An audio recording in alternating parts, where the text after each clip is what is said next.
Alex's voice cut through the clatter of dishes. Elara, tea. Now, I stopped, my hand in soap water. Just a sec, am washing the dishes. What? It was exasperated, laced heavily with the impatient. Stop it, bring me the tea soon. Are you incapable of simple instructions, or what? It was Mrs. Whitmore, my mother-in-law, speaking from the living room. She sat there, devouring a slice of cake she'd taken from the fridge, her eyes glinting with malice. I sighed, glancing at the mountain of dishes. There were so many. Leave them for later. Just do what we say, useless wife. Alex's voice was a whip, each word stinging. I am Elara, a 28-year-old working mother trapped in a life that felt more like a prison than a home. Married at 23, I had hoped for love and companionship. Instead, I found myself in the clutches of Alex and his overbearing mother. Our son, only 4, was the sole source of joy in my bleak world. We lived in Alex's parents' house, a decision forced upon me under the guise of caring for Mrs. Whitmore after my father-in-law's passing. Initially, I sympathized with her supposed grief, but soon it became clear that I was nothing more than a pawn in her cruel game of domestic tyranny. Cooking, cleaning, working, it was never enough. My efforts were met with scorn, my meals left untouched or criticized harshly. The stir-fry is so half-hearted, Mrs. Whitmore would scoff. Cook it properly from scratch. I'm busy and can only do simple things, I'd respond, trying to keep my voice steady. That's why I hate back talk from my daughter-in-law, she snapped. Cook from scratch. Why don't you cook then? You're a good cook, right? I dared to retort once, immediately regretting it. Why would I do housework when you're here? Her response was cold and dismissive. Are you out of your mind? Their cruelty escalated over time, shifting from harsh words to a chilling silence. They began to ignore me completely, as if I were a ghost haunting my own home. My presence, once merely undervalued, now seemed entirely invisible. 5 years passed in this suffocating atmosphere. Alex and I turned 35 and 33 respectively. Our son grew, yet the oppressive air in the house remained unchanged. My mother-in-law, now 63, seemed to thrive on my misery. One evening, as I trudged home from work, a heavy realization settled over me. My existence seemed pointless in their eyes. I was a shadow, unseen and unheard. The only voice that acknowledged me was that of my son. The thought of losing even that small recognition was unbearable. Returning home, I began cooking immediately, trying to push away the gloom. I prepared mapo tofu, fried chicken, and a stir-fry with bell peppers and pork, hoping to bring some semblance of normalcy to our dinner. Bring me the mayo. Alex commanded abruptly, breaking his long silence. Sure, here you are, I replied, handing him the mayonnaise. His first words to me in ages were not of gratitude or conversation, but a mere order. It was the final straw, the breaking point of my patience and tolerance. The evening took a turn for the worse when Mrs. Whitmore demanded, "Clean the toilet." What? Now? I was aghast. Yes, now, she insisted, her voice dripping with venom. I snapped back, unable to contain my frustration. Don't say such a thing while we're eating. It's nasty. Just like your heart, she hissed. Our argument escalated quickly, with Alex interjecting, demanding I apologize to his mother. But I refused, standing my ground for the first time in years. The conflict reached its peak, and in that moment, a decision crystallized within me. I needed to escape this toxic environment, not just for my sake, but for my son's as well. I retreated to my room, my resolve hardening. I downloaded divorce papers, filled them out, and slammed them in front of Alex. His shock was palpable, but I felt nothing but a cold determination. I'm filing these. I declared, my voice steady. As I stood there, facing my husband's bewildered expression, I realized I had finally stepped out of the shadows. It was time to reclaim my life. The days following my declaration of divorce were a whirlwind of cold glares and biting remarks. But amidst this storm, I found an unfamiliar sense of liberation. One evening, as I served dinner, Mrs. Whitmore looked at the meal with disdain. "You call this food? Even a child cooks better." I bit my tongue, focusing on my son's smiling face. "Eat up, sweetheart. I made your favorite tonight." Alex chimed in, his voice dripping with sarcasm. "Oh, playing the perfect mother now, are we? What a joke." I could feel the anger bubbling inside me, but I kept my composure. I just trying to make a nice dinner for our son. Mrs. Whitmore snorted. "Don't act high and mighty. You're just a burden in this house." The tension at the table was palpable. Alex's attempts to belittle me only intensified. "So, Ilara, have you thought about how you'll survive after the divorce? You can barely keep a house, let alone your own life."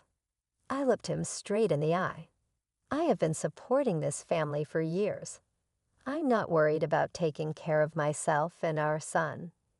His smirk faded slightly, a flicker of unease crossing his face. Mrs. Whitmore quickly intervened. "Don't be absurd. You need us more than we need you." The conversation turned to finances, a topic they usually avoided. "You two realize that without my salary, this household would crumble," I stated, more to myself than to them. Mrs. Whitmore scoffed. "We'll manage. We don't need your pity money." But Alex's silence spoke volumes. He knew the truth. Without my income, they would be in dire straits. In the following days, their behavior became increasingly erratic. Mrs. Whitmore would oscillate between trying to sweet-talk me into staying and hurling insults when I didn't comply. Alex, on the other hand, seemed lost, his arrogant facade crumbling as the reality of his financial dependence became undeniable.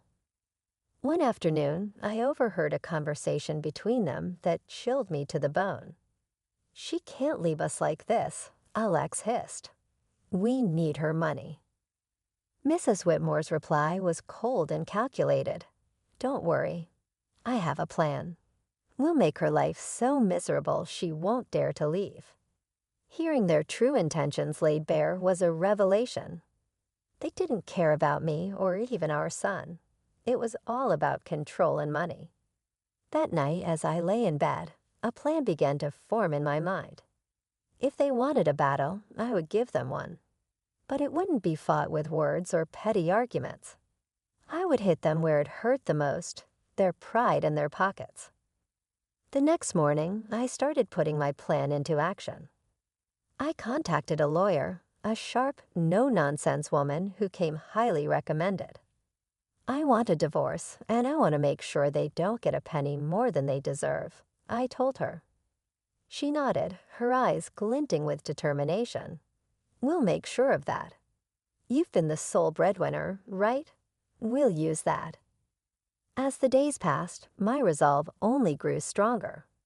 I started documenting everything, the insults, the financial manipulation, even the smallest of grievances. It was time to turn the tables. It was time for them to face the consequences of their actions. As I built my case, a sense of empowerment filled me. For the first time in years, I felt like I was in control of my own destiny. The shadows of contempt were slowly lifting, and in their place, a new dawn was emerging. As the divorce proceedings began, the atmosphere in the house grew increasingly toxic. Yet with each passing day, my sense of fear diminished, replaced by a steely resolve.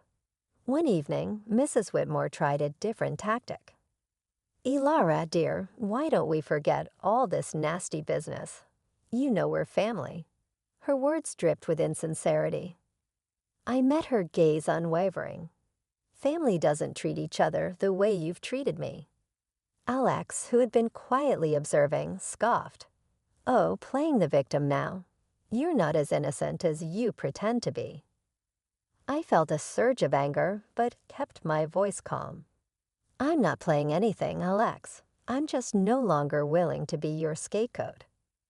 The conversation turned, as it often did, to finances. You think you can just take our son and leave? How will you support him? Alex challenged. I smiled, a small, confident curve of my lips. I've been supporting this family for years. I think I can manage.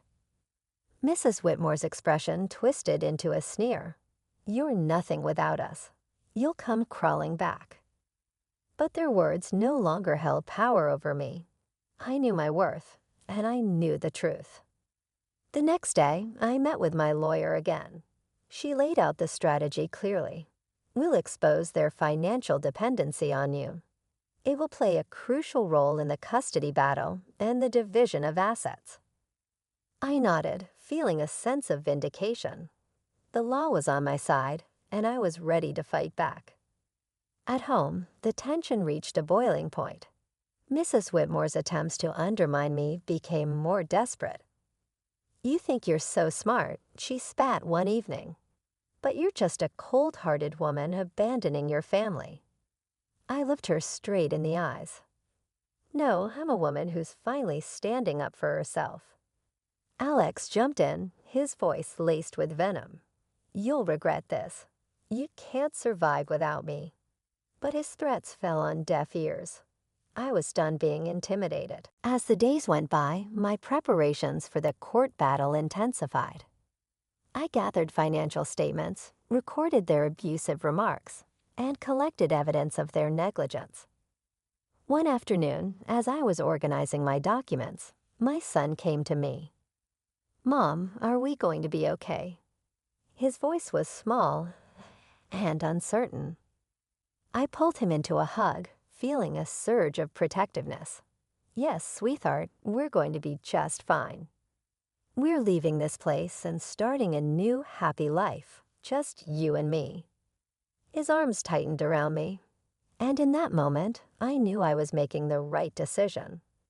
I was fighting not just for myself, but for my son's future. The day of the court hearing loomed closer, bringing with it a sense of impending freedom. I was ready to face Alex and Mrs. Whitmore, ready to end their reign of control and emotional abuse. I was ready to reclaim my life and give my son the peace and happiness he deserved. It was time for justice, and I was determined to see it served. The day of the court hearing arrived, a day I had been anticipating with a mix of dread and determination. As I sat across from Alex and Mrs. Whitmore in the courtroom, I felt a sense of surrealism. This was the moment where everything would change. The proceedings began with cold formality. Alexa's lawyer portrayed him as a devoted husband and father, struggling under the weight of false accusations. Mrs. Whitmore played the part of the grieving mother-in-law wronged by an ungrateful daughter-in-law. But their performance was transparent, their lies brittle. When my turn came, I spoke clearly, my voice steady. I have been the sole provider for this family for years. My husband's employment and his mother's manipulation have been constant sources of strain. Alex interjected, his voice laced with false hurt. Alara, how can you say these things? I've always supported you. I turned to him, my gaze unwavering. Support is more than just words, Alex. It's about actions, and your actions have shown nothing but selfishness and cruelty. The judge listened intently as I presented my evidence, financial statements, recordings of their verbal abuse, and testimonies from neighbors who had witnessed their behavior. The truth was undeniable. As the evidence mounted, Alexa's facade began to crumble. Mrs. Whitmore's composure cracked, her mask of innocence slipping away. The courtroom was silent, the air thick with tension. Then came the revelation that sealed their fate. My lawyer presented photographs and documents proving Alexa's infidelity and Mrs. Whitmore's illicit affair with a wealthy neighbor, Mr. Harwood. The courtroom erupted in murmurs as the images were displayed, showing them in compromising positions. Their deception was laid bare for all to see. Alex's face turned ashen, his eyes wide with shock. Mrs. Whitmore's expression twisted into one of fury, her hands trembling. "You invaded our privacy," she shrieked, her voice shrill. I looked at her, my voice calm but firm. "No, I exposed the truth, a truth that you both have been hiding for too long." The judge called for order, but the damage was done. Their credibility was shattered, their lies exposed in the harsh light of the courtroom. As the hearing came to a close, the judge's verdict was clear. I was granted full custody of our son, and a fair division of assets was ordered. Alex and Mrs. Whitmore were left with little more than their shattered reputations. Walking out of the courtroom, I felt a weight lift off my shoulders. The years of manipulation and emotional abuse were finally over. I had stood up to my oppressors and emerged victorious. But the sweetest moment came when my son ran into my arms outside the courthouse, his face bright with relief and happiness. "We did it, Mom," he said, his voice filled with joy. "Yes, we did," I replied, holding him close. "We're free now. It's just the beginning for us." As we walked away hand in hand, I knew that this was not just a victory for me. It was a victory for every person who had ever been made to feel small, powerless, or unworthy. It was a victory for truth and justice. It was the start of a new chapter, a chapter filled with hope and the promise of a brighter future. The aftermath of the court ruling was immediate and tumultuous. Word of Alex and Mrs. Whitmore's deceit spread like wildfire, tarnishing their reputations in our small community. They were no longer able to hide behind their facade of respectability. In the days following the verdict, I focused on rebuilding my life with my son. But I couldn't ignore the sense of satisfaction that came from knowing Alex and Mrs. Whitmore were facing the consequences of their actions. One evening, as I was preparing dinner, I received an unexpected visitor. It was Mr. Harwood's wife, Mrs. Harwood, her eyes red with unshed tears. "Elara, I heard about everything. I can't believe what Sylvia did." Her voice broke, and I could see the pain etched on her face. I invited her in, offering a cup of tea. As we sat at the kitchen table, she poured out her heartache. I trusted her as a neighbor, as a friend, and to think she was having an affair with my husband. I listened, offering words of comfort. It was clear that Mrs. Whitmore's actions had caused more damage than she had ever anticipated. The next day, I encountered Alex in town. He was a shadow of the man he once was, his arrogance replaced by a look of defeat. "Alara, please can we talk?" he asked, his voice barely above a whisper. I stopped, facing him. "What is there to talk about, Alex?" He fidgeted, unable to meet my eyes. "I'm sorry for everything. I didn't realize how much I depended on you, on your strength." His apology, though late, was a testament to the shift in power. He had lost everything: his dignity, his home, his family. In that loss, he had finally recognized his own faults. But it was Mrs. Whitmore who faced the harshest backlash. Her affair with Mr. Harwood had not only ruined her reputation, but had also led to legal troubles. Mrs. Harwood had filed for divorce and was pursuing a lawsuit against her for alienation of affection. I heard about Mrs. Whitmore's plight from neighbors. The whispers and rumors painted a picture of a woman undone by her own actions. She had become an outcast, shunned by those she had once considered friends. One afternoon, I saw her at the grocery store. Her eyes were downcast as she hurried through the aisles. Our paths crossed, and for a moment, our eyes met. The look of resentment and defeat in her eyes was unmistakable. "You did this to me," she hissed under her breath as she passed by. I watched her go, feeling a mix of pity and vindication. "No, Sylvia, you did this to yourself," I whispered to myself. The tides of justice had turned, and the consequences of their actions were now inescapable. Alex and Mrs. Whitmore were living the life they had crafted through years of deceit and manipulation. As I watched them struggle with the aftermath, I knew that the best revenge was living well, free from their toxic influence. As I turned my focus back to my son and our new life, I realized that this was not just a story of revenge. It was a story of liberation, of breaking free from the chains of abuse and control. And as I looked to the future, I knew that the best was yet to come.